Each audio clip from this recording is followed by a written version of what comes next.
A palavra de Deus foi o guia moral e espiritual do mundo ocidental há muitos milênios. Porém, a mensagem divina chegou a nós através de intermediários. Meu professor de teologia nos dizia: tradutore, traditore, tradutor, traidor. Se o tradutor não concorda com o autor, muda o autor. E como lemos do texto do tradutor, acreditamos que o autor escreveu aquilo. Quem foram os escolhidos para trazer os ensinamentos de Deus a todos nós? Foi Moisés realmente encarregado de levar seu povo através do deserto por uma mensagem divina? Os 10 mandamentos que conhecemos hoje são os que Deus deu a Moisés? Ou existiram outros que foram escondidos? Quando Deus fala da lei a Moisés, ele o manda ler 10 mandamentos. Porém, temos mais de 600 mandamentos que são entregues ao povo. Quem são as pessoas que dizem ser os atuais mensageiros de Deus? Deus deve poder falar através de algumas pessoas hoje. De certa forma, eles são como os anjos, eles são mensageiros de Deus. Pode a igreja assassinar a quem entregou uma mensagem diferente daquela que sua instituição pretendia? Chegaram novos mensageiros de Deus à América Latina que a igreja não reconhece? Um santo pagão é um termo com o qual se quer apelidar a pessoas que já morreram e que o povo ou determinado grupo o considera santo. Segundo a Bíblia, a palavra de Deus chega até nós através de seus vários mensageiros. Mas desde profetas bíblicos até sacerdotes medievais e delinquentes convertidos em santos pelo povo, todos têm sua mensagem e discordam entre si. Alguém diz a verdade e alguém mente? Qual é a verdadeira mensagem que Deus quis transmitir? Mensageiros de Deus, verdadeiros profetas ou farsantes profissionais? Cairo, Egito. É hoje uma populosa metrópole com mais de 8 milhões de habitantes. As margens do rio Nilo foram durante milênios o epicentro político da região. Para a tradição judaico-cristã, foi nessa região onde Deus começou a deixar seu rastro mais profundo na civilização. O povo judeu vivia sob o domínio cruel do faraó do Egito. Mas um dia nasceu o homem que daria início à insurreição. E o rei do Egito falou às parteiras das hebreias, das quais uma delas era Sifrá e a outra Puá, e disse: quando ajudardes a dar à luz as hebreias e as virdes sobre os assentos, se for filho, matai-o, mas se for filha, deixe-a viva. No lar de Moisés, a mãe ficou grávida, teve seu filho e o escondeu durante 3 meses. Por temor que o ferissem ou que o faraó o matasse. O colocou em uma arca com betume e o deixou no rio Nilo, em um lugar de juncos, para que não houvesse perigo de que se afogasse. E o menino foi descoberto pela filha do faraó. Ela o pegou e viu que era um menino hebreu desde o primeiro momento. Ela viu que era um menino hebreu e naquele momento se encontrava ali a irmã de Moisés. Ela disse à filha do faraó que conseguiria uma ama de leite, e a ama de leite que ela conseguiu era a mãe de Moisés. Desde as origens tem aqueles que duvidam dos relatos da vida e do nascimento do mensageiro mais notável da história bíblica. Assim são os mitos, porque hoje você coloca um bebê em um cesto de vime e afunda, né? Acredito que se usava boias naquela época, é isso. Só que, além disso, são tão acertados os mitos, não resgata qualquer mulher, o resgata exatamente a filha do faraó. E permite que a mãe judia, que é outra coincidência mítica, seja ama de leite. Por que deveria ser tão importante no decorrer de sua história o fato de ser criado pela corte do faraó? Alguém que vai libertar e que vai liderar uma rebelião contra o poder não pode ser educado nem criado com mente de escravo. Muitas vezes o líder não deve ter os medos nem as ataduras dos oprimidos. Deus escolheu um representante para que leve sua palavra em um dos momentos mais escuros para o povo judeu. Qual é a forma em que Moisés se transforma no maior mensageiro de Deus de todos os tempos? O episódio da vocação de Moisés é muito lindo porque ele está pastoreando uns animais e de repente encontra-se com uma sarça ardendo que não se consome. Então a curiosidade faz com que ele se aproxime e escute a voz de Deus que diz: tira as sandálias porque esse é um lugar sagrado. Então aproxima-se e é assim como recebe o chamado. Esse receber o chamado corresponde também à manifestação do nome de Deus, porque é ali onde Deus, por pedido do mesmo Moisés, lhe dá seu nome. E o que devo dizer? Quem me manda fazer tudo isso? Diz que quem manda é aquele que é. Eu sou o que sou, daí vem o nome Javé. Portanto, desci para livrá-lo das mãos dos egípcios e para fazê-lo subir daquela terra a uma terra boa e larga, a uma terra que mana leite e mel. Vem, agora, pois, e eu te enviarei ao Faraó para que tires o meu povo, os filhos de Israel, do Egito. O texto conta que quando Moisés se vê diante de uma missão tão terrível, ele se sente assustado, porque o que eu vou dizer ao faraó? Porque ele vai me escutar? Quem sou eu para falar com ele? E Deus lhe dá uma série de truques. O cajado que se transforma em cobra, ou que possa transformar água em sangue, como uma forma de impactar o poder dos magos egípcios. Porque desde a perspectiva do faraó, o que vemos aqui é a luta da minha magia contra a magia desse Deus Yahvé. Moisés se apresentou diante do faraó como porta-voz de Jeová. Segundo a Bíblia, a resposta do faraó foi desafiadora. Mas Faraó disse: quem é o Senhor cuja voz eu ouvirei para deixar ir Israel? Não conheço o Senhor, nem tampouco deixarei ir Israel. O faraó não aceita. Portanto, então, Deus começa a mandar castigos, ou como encontramos em algumas traduções, pragas, ao faraó e ao Egito, para que deixe seu povo ir. A praga das moscas, a praga de quando a água se transforma em sangue, a praga dos gafanhotos, a praga do granizo, entre outras. Todo o relato das pragas acontece dentro de uma estrutura que é dinâmica e repetitiva. Deus vai anunciar uma praga, anuncia a Moisés, Moisés informa ao faraó que a praga vai vir se ele não permitir a saída do povo. O faraó se nega a aceitar. Portanto, a praga chega. Quando a praga chega, o faraó solicita a Moisés que, por favor, pare a praga. Moisés volta a Deus, pede que a praga pare, Deus age e a praga para. E quando a praga para, o faraó volta a endurecer seu coração e então começa novamente o ciclo com uma nova praga. Enfim, chega a última praga, que é a que finalmente faz o faraó aceitar, é a morte dos primogênitos. Morre o filho primogênito dele e ele deixa seu povo ir em liberdade.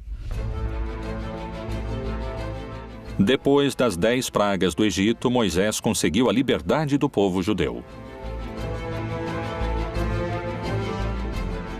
Guiados pelo profeta, começaram um longo percurso em direção à terra prometida, no que se conheceu como o Êxodo. Na narração do Êxodo, Moisés vai recebendo paulatinamente as indicações do que deve fazer.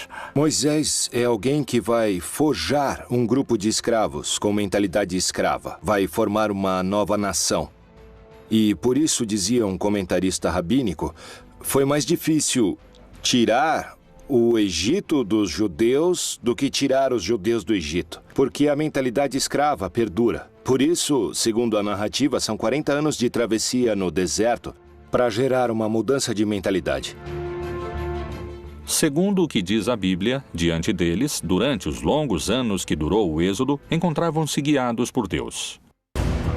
E o Senhor ia adiante deles de dia numa coluna de nuvem para os guiar pelo caminho, e de noite numa coluna de fogo para os iluminar, para que caminhassem de dia e de noite. Guiado pela mão de Deus, o povo judeu tinha se libertado do poderoso faraó. Porém, e apesar da sua ousadia, agora enfrentava a morte e estava sem saída entre as águas do Mar Vermelho e as tropas sedentas de vingança pelas 10 pragas desencadeadas sobre o Egito. Quando o faraó deixou o povo de Israel sair em liberdade, arrependeu-se do que fez e os perseguiu. quando estava a caminho, chegaram ao Mar Vermelho e aconteceu um milagre que se conhece como aquele em que Deus abriu as águas do Mar Vermelho para que o povo pudesse passar. De que forma Moisés poderia abrir as águas do Mar Vermelho? Então disse o Senhor a Moisés: Por que clamas a mim? Dize aos filhos de Israel que marchem. E tu, levanta tua vara e estende a tua mão sobre o mar, e fende-o, para que os filhos de Israel passem pelo meio do mar em seco. Quando o povo terminou de atravessar e chegou na outra margem, o faraó já estava perto deles. E diz o texto bíblico que Deus voltou a fechar ali as águas. Então morreram muitos dos que vinham perseguindo o povo de Israel. O Senhor diz: pega a vara que você traz, pega o cajado que traz, põe o cajado sobre a água e então a água teria se aberto. Em que consiste isso é um grande mistério, também não sabemos, mas algo extraordinário aconteceu a tal ponto que Israel conserva isso como uma das intervenções mais notáveis do Senhor em sua história. Segundo alguns eruditos, nos textos prévios à tradução da Bíblia, não existe nenhuma menção que faça referência ao Mar Vermelho. No lugar dele, menciona-se o Yam Suf. O Yam Suf não é o Mar Vermelho, porque o Mar Vermelho, se nos localizamos na geografia, no mapa da região, é um mar muito profundo e não estava nesse caminho onde moravam os filhos de Israel. O que se chama de mar de Yam Suf na Bíblia é um mar de junco. Não é um mar, é um lago salitre pelo seu contato com o mar que está situado na zona onde eles estão. É muito mais coerente, mais lógico em todos os pontos de vista. Então, sempre que eu falo do Mar Vermelho, eu falo do Mar das Canas ou do Mar de Junco. Moisés atravessa com seu povo as águas, e assim é que contam os textos sagrados. Porém, estudos científicos recentemente realizados colocam em dúvida o milagre divino. O mais provável é que estivesse vinculado a um canal muito importante e pode ter sido favorecido por algum regime de ventos relativamente importante. Na Bíblia, há uma passagem do Êxodo que serviu como guia para este estudo científico. E então Moisés estendeu a sua mão sobre o mar, e o Senhor fez retirar o mar por um forte vento oriental toda aquela noite. E o mar tornou-se em seco, e as águas foram partidas. As pessoas puderam atravessar o Mar Vermelho, provavelmente numa zona muito próxima da costa, nunca pelo centro do Mar Vermelho, onde seria improvável que tivesse uma abertura, mesmo se tivesse muito vento. Se foi um fenômeno natural, então Moisés não falou com Deus? Sem dúvida, Moisés é um escolhido, um dos escolhidos mais claros, um grande caudilho escolhido pelo Senhor a realizar essa tarefa de mediação. Primeiro, na negociação com Faraó e depois de guiar o povo, tanto para atravessar o Mar Vermelho quanto na chegada à Terra Prometida, embora ele mesmo não entre na Terra Prometida. Claramente é um escolhido do Senhor para cumprir a missão. Aceitar a historicidade ou não nos relatos do Êxodo se torna um problema de fé. Novas leituras sobre o Antigo Testamento abrem dúvidas a eruditos e estudiosos sobre a forma em que Deus apresentou os 10 mandamentos a Moisés. Foi realmente Deus quem os ditou a Moisés? Ou são uma construção das autoridades judias da época? Existiram mais mandamentos secretos que quiseram ocultar? São reais os 10 mandamentos? Ou, como alguns afirmam, podem ser as 10 maiores mentiras da história?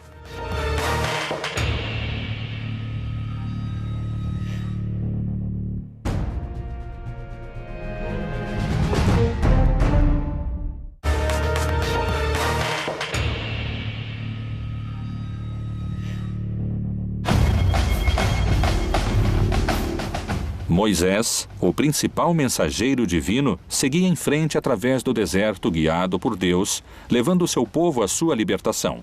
As pragas e o longo êxodo pareciam estar chegando a seu fim. Egito, Península do Sinai. O Monte Sinai é um dos maiores picos do Egito. Com 2.285 metros acima do nível do mar, é um dos lugares mais próximos aos céus na região. E é aqui, nesse cume, onde Moisés selou a aliança de seu povo com Deus. O encontro do povo com Deus se dá no Monte Sinai. O povo embaixo do Monte Sinai e acima Deus falando, mas parece que sua voz é forte. Tão forte como os trovões. Então o povo diz a Moisés, a voz de Deus nos assusta. Por que você não sobe e ele te fala aquilo que quer nos dizer e você vem e nos conta? E é assim que Moisés faz. E ali recebe diretamente as 2 tábuas da lei. De uma parte, todas as indicações daquilo que tem a ver com a sua responsabilidade de aliança, ou seja, de reconhecer a Deus e render a Deus o culto próprio de Deus, a primeira tábua da lei. E depois toda a série de indicações no que diz respeito à justiça com os outros seres humanos, a segunda tábua da lei. Os 10 mandamentos que conhecemos hoje são os que Deus deu a Moisés? Ou houve mais e foram manipulados? Quando falamos dos mandamentos da Bíblia, não há somente 10. O Pentateuco está cheio de leis. Há muitas listas de mandamentos em Números, no Levítico e mesmo no Êxodo, não é? São chamados de mandamentos ou leis, simplesmente. São propostas ou ordens que vão ser entregues a um povo e aos líderes para que possam ter uma boa maneira de viver.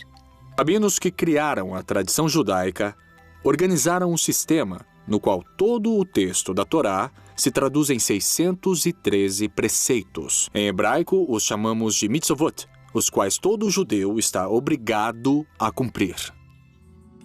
A relação entre Moisés e Deus se repetiu em outras religiões e em outros mitos, mas com distintos protagonistas. A semelhança dessas histórias é assombrosa.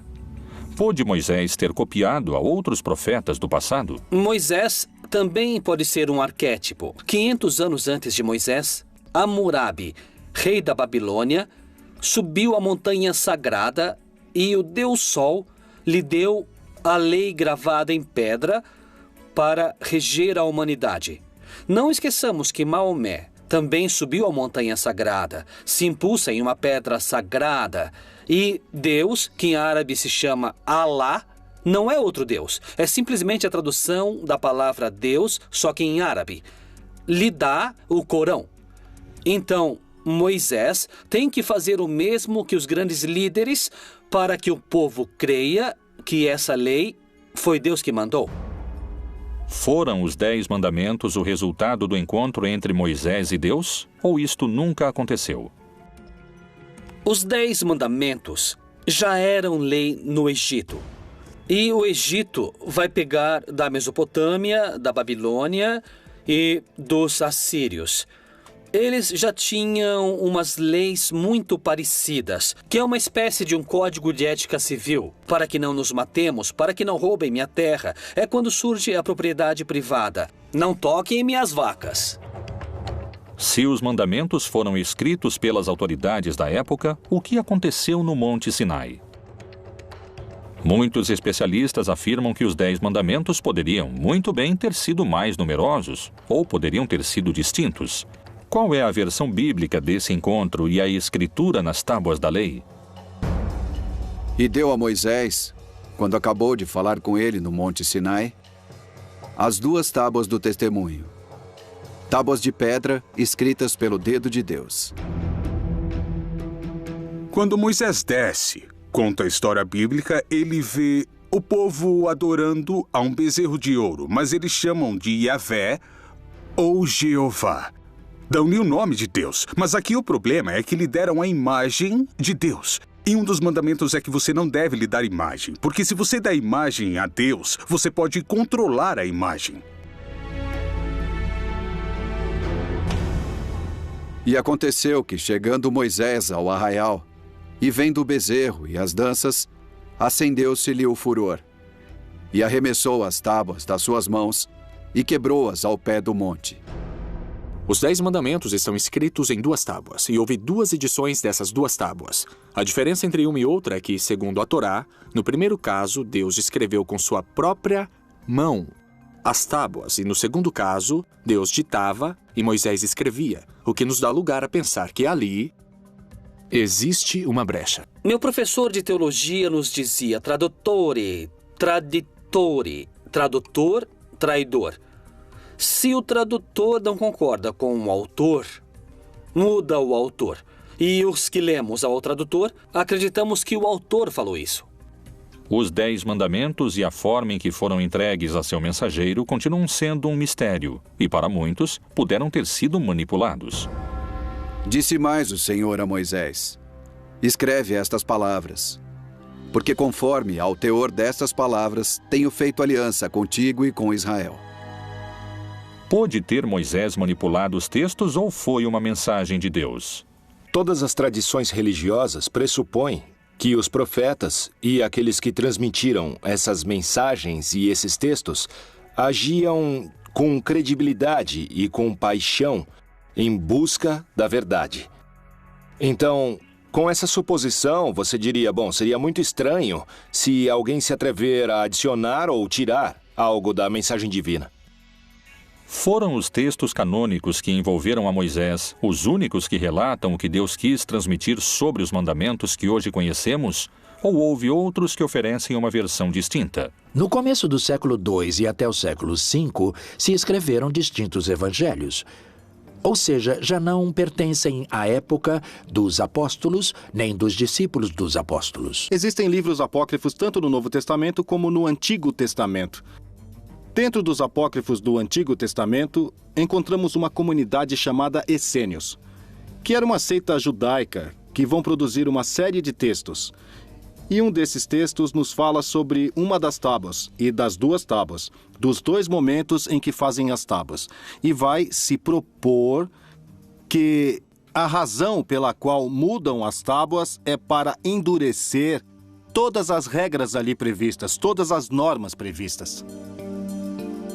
A novidade dos grupos dos essênios é que haveria mandamentos novos.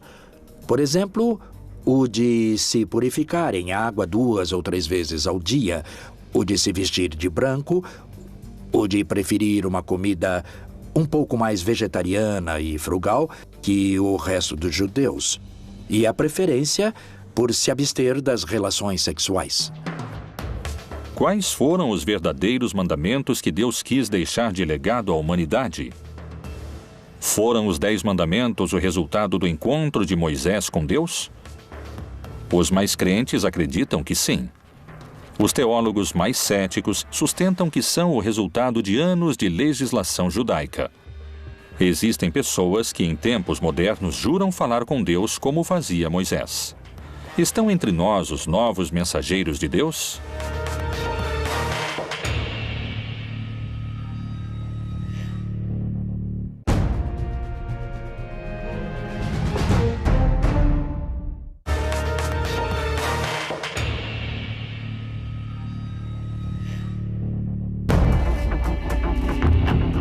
O encontro de Deus com Moisés, onde ele recebe os 10 mandamentos, continua sendo motivo de debate. Durante muitos anos, a Igreja tem tido distintos profetas que levaram a palavra bíblica. E muitos acreditam que as mensagens de Deus seguem, não se calaram, especialmente na América Latina.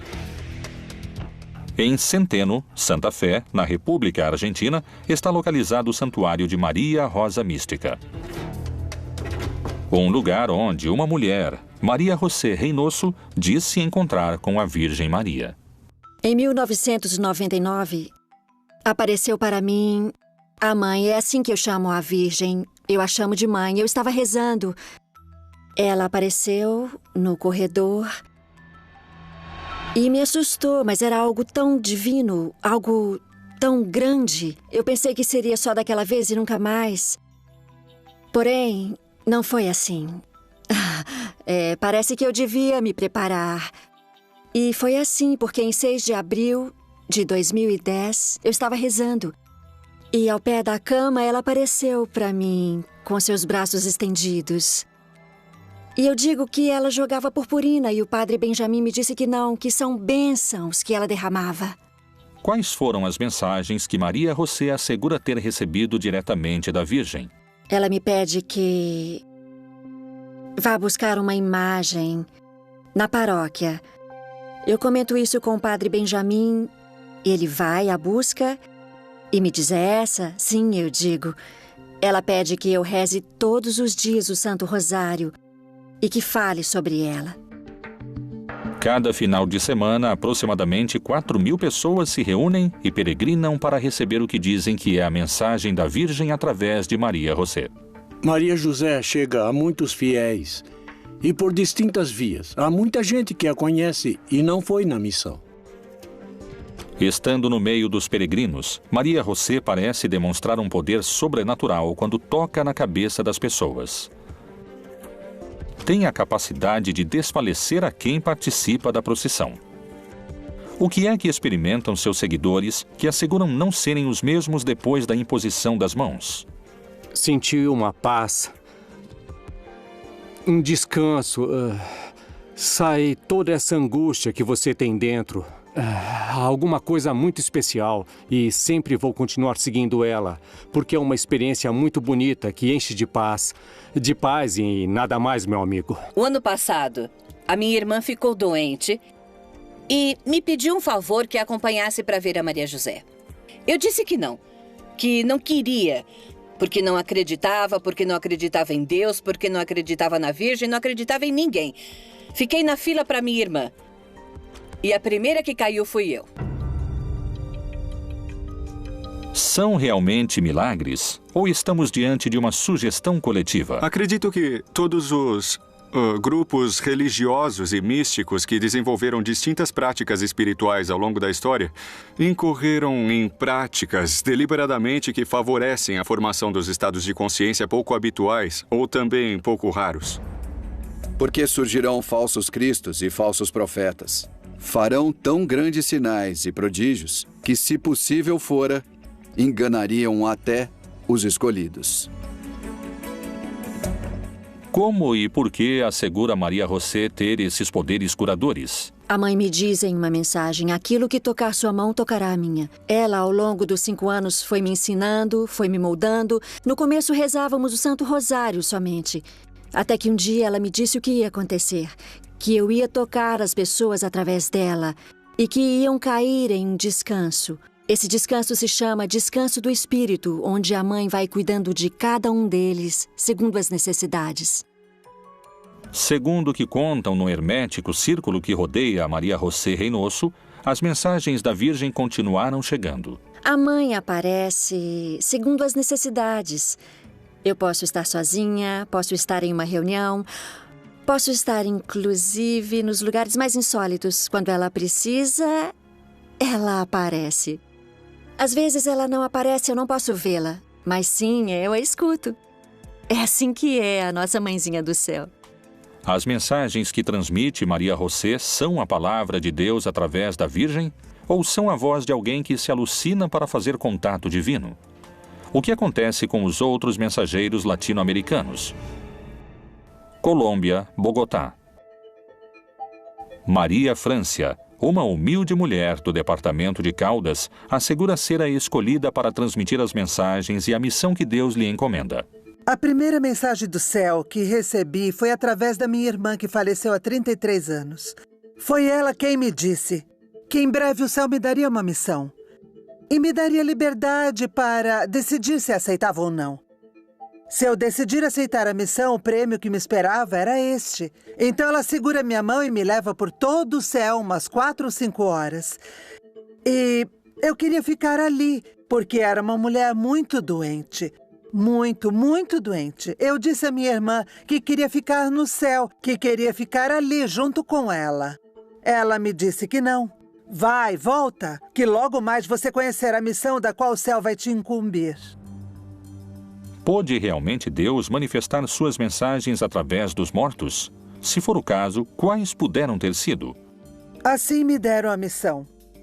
Acredito que do céu, do Pai Deus, depois de receber mensagens, inicialmente da Virgem, depois do Nosso Senhor, depois uma mensagem de São João Paulo II, e Jesus me disse que cobrará cada uma das palavras que eu transmitir à humanidade de acordo com cada uma das frases que ele pronunciou. Há testemunhas que asseguram ter recebido as bênçãos e os milagres que Maria Francia realiza como mensageira de Deus. já que em dezembro começou a sair uma afta na minha boca. Eu fui ao médico e ele me encaminhou ao especialista. 8 dias depois voltei para buscar meus exames e acabou sendo câncer. E então chovia e eu fiquei ali parada na grade e passaram pela minha cabeça tantas coisas. Então olhei para aquela poça e ali havia uma luzinha que brilhava naquela poça d'água. Me ajoelhei e eu a peguei. Imaginem que naquela poça d'água eu vi a Virgenzinha. Era a Virgem de La Milagrosa, a Virgem que adoram aqui. A Maria Fernanda e o William são intermediários de Deus. E eu acredito firmemente que, através deles, Deus e a Virgem se comunicam com nós, nos dão suas mensagens e nos deixam conhecer muito do caminho e da vida deles. E assim eu continuei vindo. Então aconteceu que, 3 meses depois dela ter colocado as mãos em mim, me disseram que eu estava curada. Eu já não tinha mais nada. Graças a Deus e à Santíssima Virgem, me curei. A Bíblia parece contemplar a possibilidade dos mensageiros. E o Senhor, Deus de seus pais, falou-lhes constantemente por intermédio dos mensageiros, porque se compadeceu do seu povo e da sua habitação. De que maneira podemos saber se são realmente mensageiros de Deus? Como se manifesta a Igreja Católica nesses casos? A Igreja avalia essas mensagens, avalia a pessoa para ver se ela está lúcida e, se for esse o caso, nós também avaliamos a mensagem. É uma mensagem consistente com os evangelhos? As revelações privadas, incluindo tudo o que revelaram através da Virgem Maria e de suas aparições, são, de certa forma, opcionais. São boas para acreditar, mas não somos obrigados a acreditar nessas coisas. Para a igreja que acredita e é possível uma aparição, também manifesta prudência. E não é que a Virgem ou os santos estão aparecendo a todo segundo e a todo instante e em qualquer lugar. E não dar tanto crédito a essas supostas aparições. Amados, não creiais a todo o espírito, mas provai se os espíritos são de Deus, porque já muitos falsos profetas se têm levantado no mundo. Não existe a possibilidade de que Deus precise de um mensageiro para ficar revelando realidades cotidianas e repetitivas. Acima de tudo, se Deus pretende uma mensagem específica a uma comunidade, não necessariamente vai querer uma pessoa exclusiva utilizada para esse tipo de manifestações. Lamentavelmente, eu não sou apoiada pela igreja. E no começo eu sofri muito, mas, bom, eu fui assumindo. Eu quero ser defendida por meus pais celestiais. É o que mais me importa nesse momento.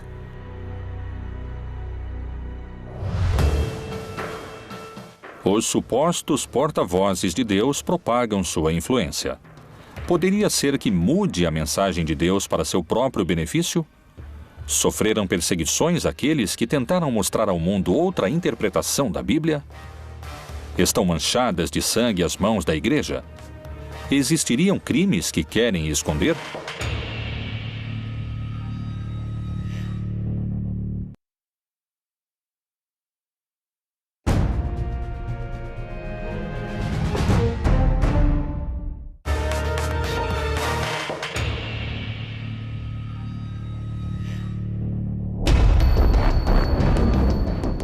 Os mensageiros de Deus não só se encontram nas passagens bíblicas, mas também, como alguns asseguram, se encontram hoje trabalhando entre nós, além das páginas do livro sagrado.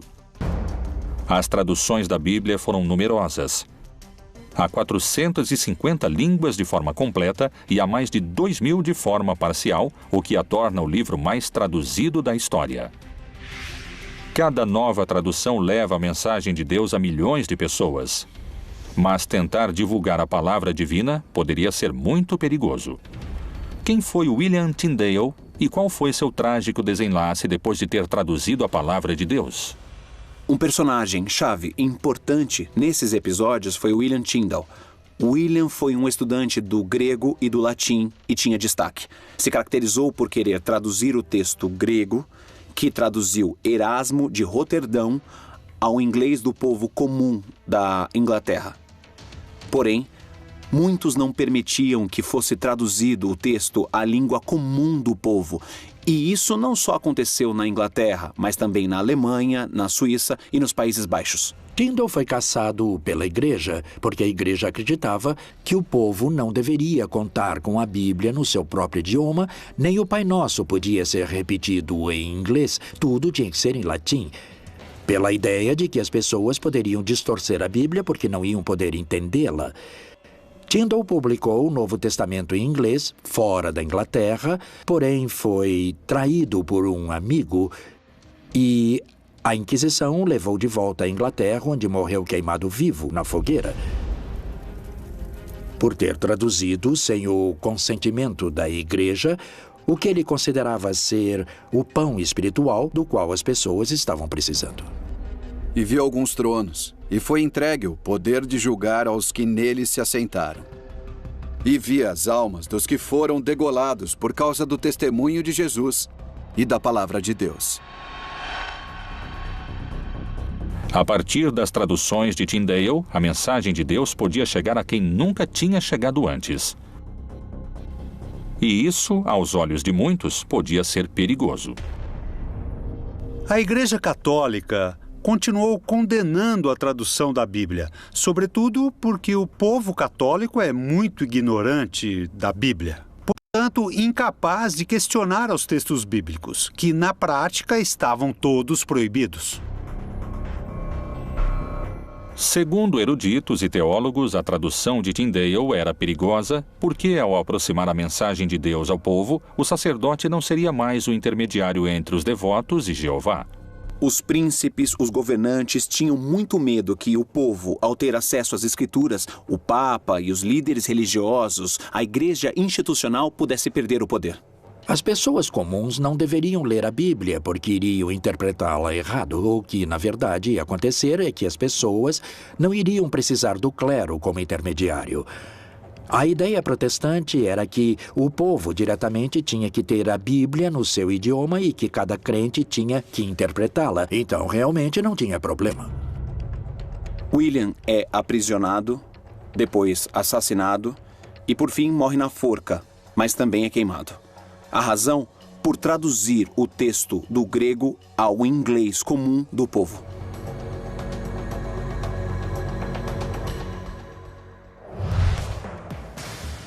Segundo peritos, são tantos os intérpretes e as mensagens que a mensagem de Deus começa a ficar confusa. Poderia ser esse um dos motivos pelos quais muitas pessoas se inclinam a acreditar nos santos populares? Qual a diferença entre os santos e os aceitos pela igreja? Falar em mensageiros de Deus não pode se limitar à Bíblia e ao cristianismo. Criminosos, ladrões e assassinos que hoje muitos consideram como os verdadeiros mensageiros de Deus.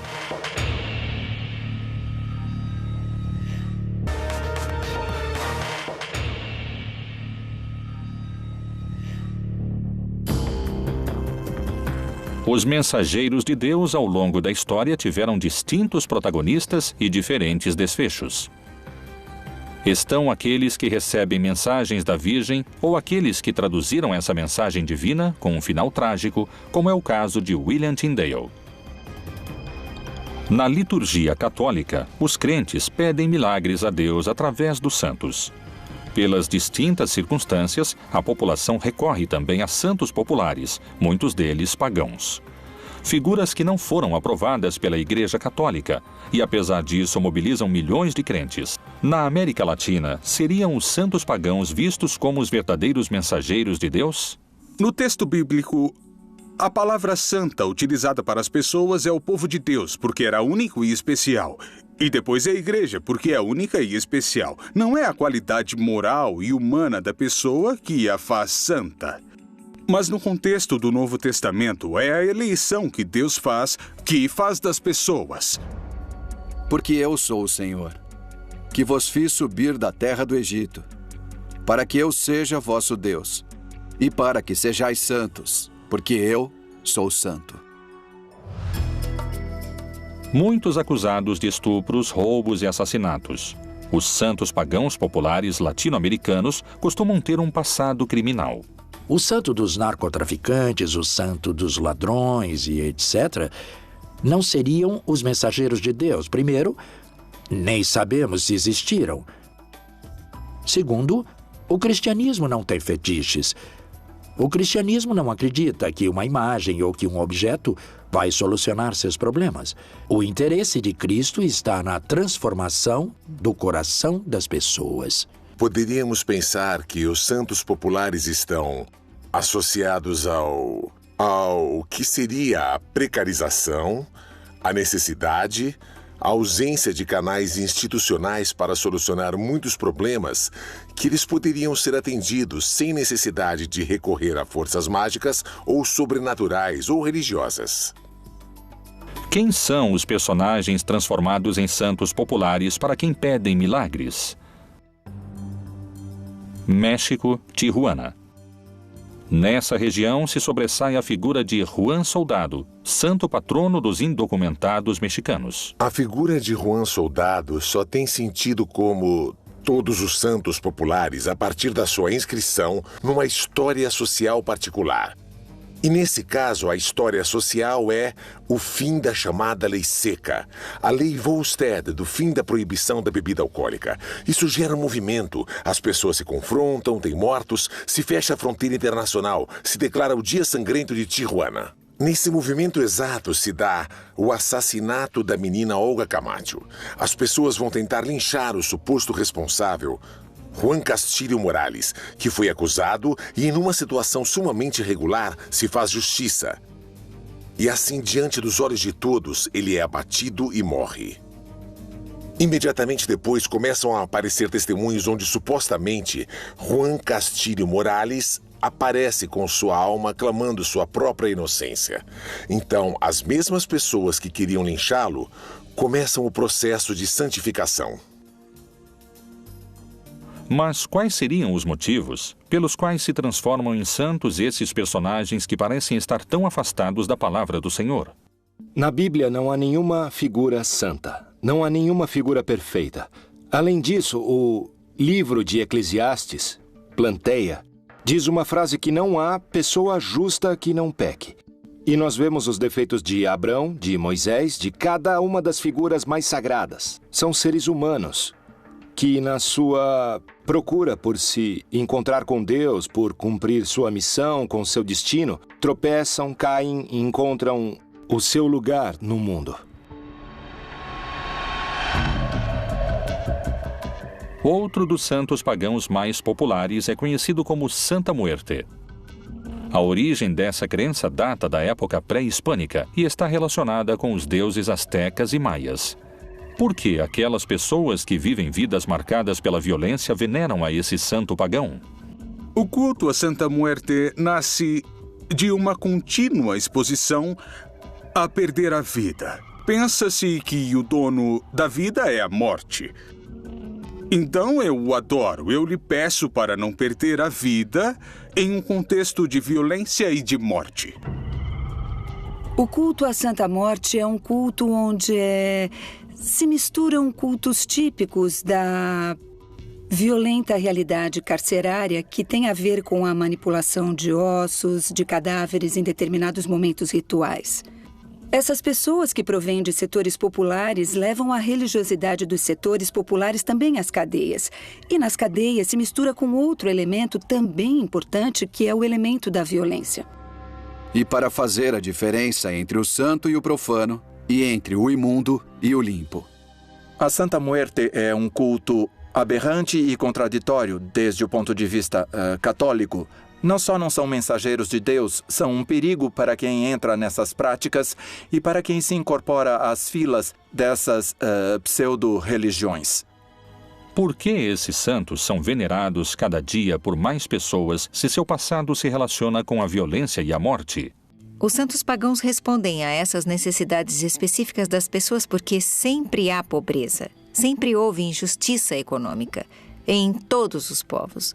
Então, esses personagens e esses outros líderes alternativos vão dizer: venham, há um lugar para vocês se nas suas igrejas, nos seus governos e nas suas sociedades e nas suas famílias não aceitam vocês, nós sim aceitamos. E é claro que as pessoas vão responder a isso. Ocupariam os santos pagãos lugares de contenção que outras instituições não souberam atender? Seria essa uma forma plebeia e rebelde de se comunicar com Deus, na qual o povo estabelece seus próprios mensageiros?